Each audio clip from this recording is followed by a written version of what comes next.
2026-এর predictions এর last number number 9। তো আমি বলবো 2017 থেকে যে সিরিজটা আমাদের শুরু হয়েছিল, যে নাম্বারে নাম্বার 1, নাম্বার 2, নাম্বার 3, সেই নাম্বারের লাস্ট ইয়ার 2025-এ আজকে আমরা দেখি। আর কিছুদিনের মধ্যে 2025-কে আমরা শেষ করতে চলেছি, যেটা রুলিং প্ল্যানেট হচ্ছে মার্স। তো আমরা সব জায়গায় সবাই বলছি যে 2026 নিউ বিগিনিং, কারণ কি নাম্বার সিস্টেমের আবার নিউ নাম্বার সামনে আমরা ফিরে যাচ্ছি।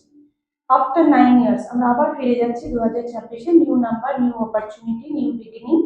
তো সেইখানে নাম্বার 1 হচ্ছে কিং এর নাম্বার, নাম্বার 9 হচ্ছে মার্স, রুলিং প্ল্যানেট মার্স, মঙ্গলের নাম্বার, এবং যাকে আমরা যদি স্টোরির মাধ্যমে নিউমোলজিকে বুঝতে পারার চেষ্টা করি তাহলে সেটাকে আমরা বলবো সেনাপতির নাম্বার।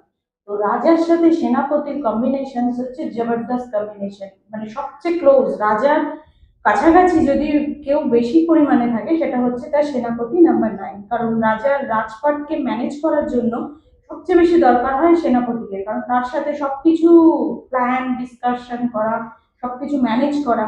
তো নাম্বার 9 থেকে আমরা যখন 1-এ যাচ্ছি, নাম্বার 9 ছিল ফায়ার অ্যাগ্রেশন এরিয়া, সেখানেও একটা ইগো ছিল, কারণ সেনাপতি সে বাকি সব সৈন্যদের মেনটেন করে। এবার আমরা যাচ্ছি রুলিং প্ল্যানেট কিং, কিং সেখানেও একটা ইগো। তো কম্বিনেশন যদি বলি জবরদস্ত কম্বিনেশন।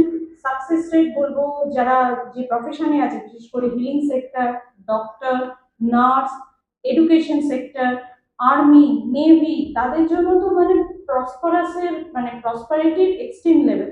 এমনি এবার আমাদের ইন্ডিয়ার পার্সোনাল ইয়ার 6 নাম্বার 1 কম্বিনেশন, সেখানেও জবরদস্ত কম্বিনেশন। আমাদের আর্মি সেক্টর, মিলিটারি সেক্টর, এবারে সাকসেস রেট হবে মারাত্মক লেভেলে।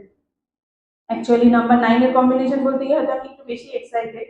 তো সেক্ষেত্রে বলবো যে খুব ভালো অপরচুনিটি নিয়ে আসবে 1 আর 9-এর কম্বিনেশন। সেক্ষেত্রে নতুন করে কোনো কিছুটা বা কিছু ভাবনা চিন্তার কোনো ব্যাপারই নেই।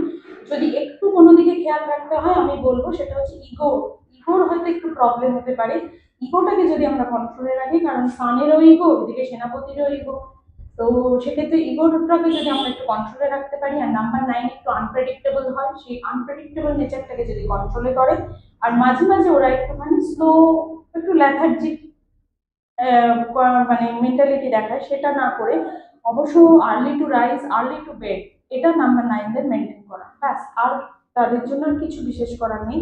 এবার নাম্বার 9কে ব্যালেন্স করার জন্য আমি বলবো রেড জেসপার ক্রিস্টাল, আর হনুমান চালিসা পাঠ করা, হনুমান মন্দিরে যাওয়া, হাতে রেড ধাগা ইউজ করা, অথবা কপালে রেড তিলক,